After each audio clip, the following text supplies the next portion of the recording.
Welcome back to the lab, everyone. This is the Baked Scientist channel, where we explore the science of baking and food. We're discovering the why so you know how. In today's episode, this is a very special day because this is our very first cookie episode. This is our chocolate chip cookie episode. This is a good recipe to have in your back pocket for baking for the holidays or for any occasion. So let's go ahead and get into it. The first thing we're going to do is we're going to weigh our butter. And if you need to know how to weigh, please check out our Baking Basics video, which you can find if you like and subscribe. And we're going to brown the butter for this recipe. Now, browned butter adds a great caramely, nutty flavor to your baked goods, and it's just delicious. So I really recommend browning your butter. But if you're scared about browning butter, you can always use melted butter. And if you want to know how to brown butter and what the science behind browning butter is, we actually have an upcoming video on this. So please, again, like and subscribe so you can catch that video when it comes out. You don't want to not know how to do this. This is delicious. This is a game changer.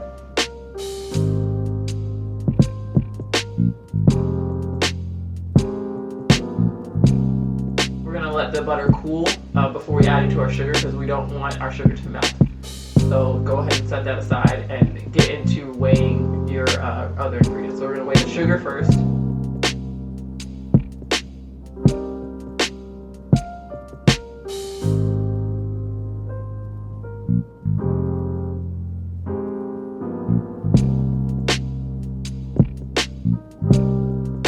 As you can see, I'm using a kitchen scale here. And if you want to know how to weigh and measure ingredients, especially for these dry ingredients, please check out our Baking Basics video, how to measure dry ingredients.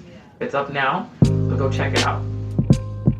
So first we're going to start measuring our dry ingredients. Like I said, we're going to combine them all together. We have our flour, and we're just going to weigh that into our bowl. Then we got some salt,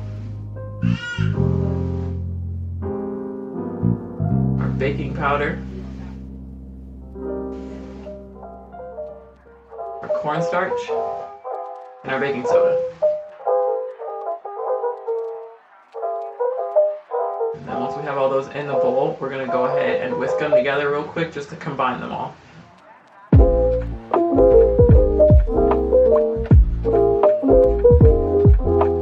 Now that our brown butter is cooled off, we're going to go ahead and add it to our sugar, and you're going to mix this up with your whisk until it looks like wet sand.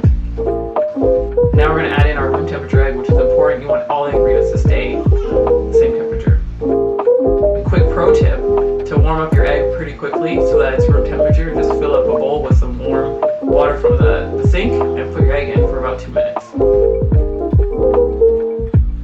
Now we're going to go ahead and add vanilla in with our egg and our sugar. We're going to mix this till it's smooth.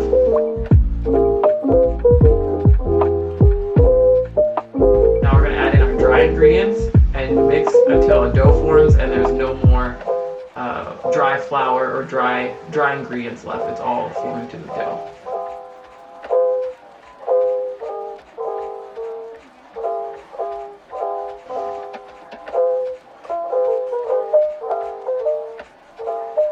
And once we got that, we're going to go ahead and add our chocolate chips, the best part, our chocolate chips. And you can chop up chocolate too, but for this one I use some chocolate chips. Just mix that to combine it all.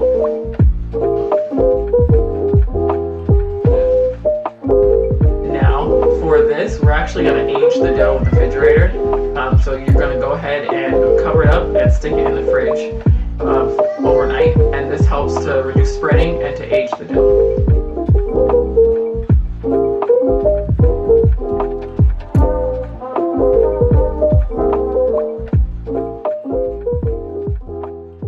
Now it's time for a science break.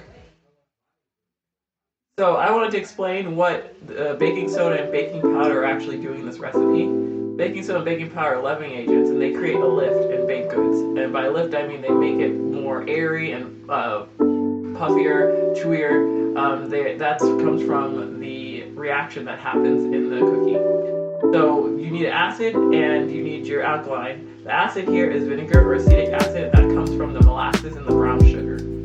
And then we have our sodium bicarbonate, which is our baking soda. And when these two combine, they create a reaction, a chemical reaction. This reaction gives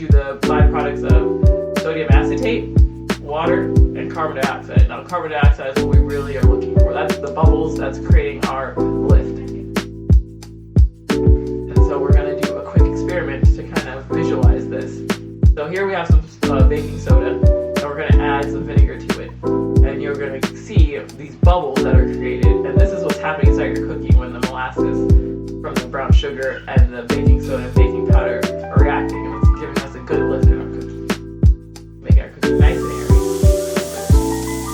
So let's get back to it. So now it's the next day. We're going to go ahead and line a baking sheet with some parchment paper. And this just makes it so the cookie comes off easier. We're going to preheat our oven to 350. Let's go ahead and grab our nicely chilled dough and aged dough out of the refrigerator. So we're going to scoop this using a tablespoon. Now this recipe makes either 24 tablespoon sized cookies or 12 2 tablespoon sized cookies. So I'm doing 2 tablespoon sized cookies, so they're going to be a little bit bigger. And what you do, you just scoop up your 2 tablespoons and you're going to put them together and roll them into a ball and just set them on your baking sheet, leaving a little bit of space in between, about an inch or 2, so that you have enough room for the cookies to spread and set up.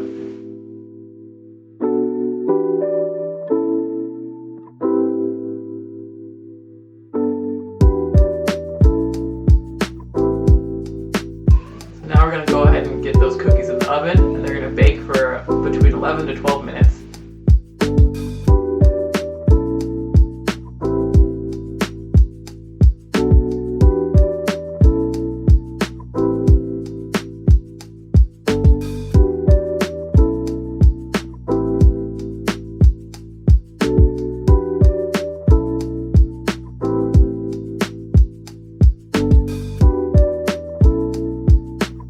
Important thing here is to make sure the cookies aren't completely done yet. Like the middle will be a little bit doughy looking, and that's fine because we're going to let them sit on this tray, this hot tray, for about 2 minutes so that they can completely set up, and they'll continue cooking after they come out. There you have it, some nicely baked cookies.